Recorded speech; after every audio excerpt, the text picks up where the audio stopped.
Hi, hello, it's me, it's my heart. Ayan, magluluto po tayo ng grilled chicken. Okay? So, ayan po yung aking prefer kanina.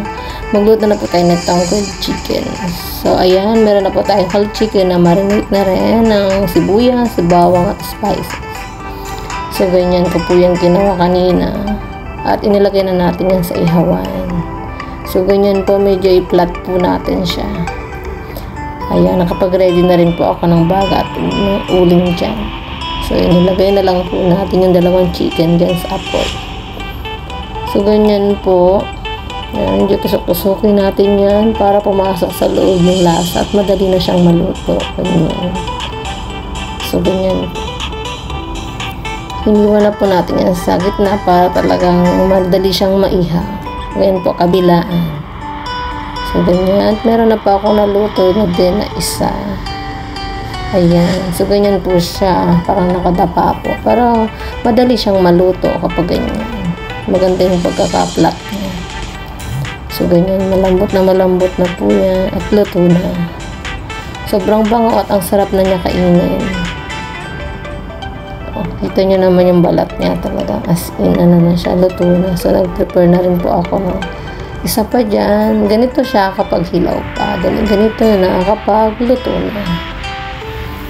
So, nag-ihaw na rin po ako ng sibuyas at kamatis dyan para sa aking plating. Tapos, kinadkad na carrots. Ayan. Nakikita niyo po yan. Sa amoy pa lang mo talaga mapaparami ka ng kain. Andyan din po yung sibuyas at kamatis na inihaw kong buo. Mas masarap po ito kasi gawang bahay lang at alam mong malinis. So, ayan. Medyo nakaplat po kasi yan dyan at yung dalawa yan nasa lutuan pa. So, para mas pumasok talaga yung yung pinagbabara natin, pahid-pahid na po natin dyan. Ganyan. Madali lang po mag-ihaw kapag ganyan yung meron siyang clip. Kasi mas madali siyang mabaliktad kapag may clip. So, ayan, nakaklip po yan ng ganyan. So, yung baga, yung damang, hindi naman anong marami. At ayan talagang habang nagluluto ka, amoy na amoy mo at feeling mo, busog na busog ka na. Nakita niya yung umuusok-usok pa. Talagang ang sarap po niyang magluto. Yung amoy pa lang feeling mo busog ka na. So, ganyan po yan. Tapos yung nalataklob yan na pang-ipit, ayan. Dapat talaga nakaipit para madaling mabaliktad. Kita niyo kung paano ko yan binaliktad ganyan. Para hindi ka rin makalala na baka mahulog, mas maganda yung clip na ihawan. Saka, madali siyang maluto kasi flat. So, ayan. Para mapahiran mo, itanggalin mo lang yung clip. Yung clip na may lock yan. Ayan. Sobrang bango. At dito, gumawa na rin ako ng patatas. Saka carrots. So, may narititira pang isa. Ayan. Waiting na rin po yan para maisugba. So, ayan. Nilamas-lamas ko na dyan para yung mga sarsa niya is pumasok na rin. Yung mga spices niya sa loob.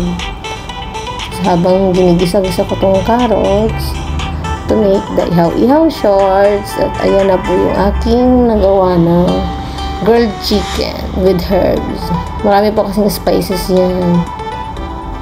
So, nakikita nyo may grilled siya na ng mga sibuyas. At saka, ayan, ready na po ang ating grilled chicken. So, diba? Parang yung pesta, diba? Kainan na po. So, ayan.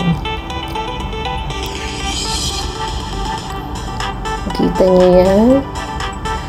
So, paano hanggang dito na lang po at ako'y nababanat ng kain. Hindi ka po, happy eating. Thanks for watching.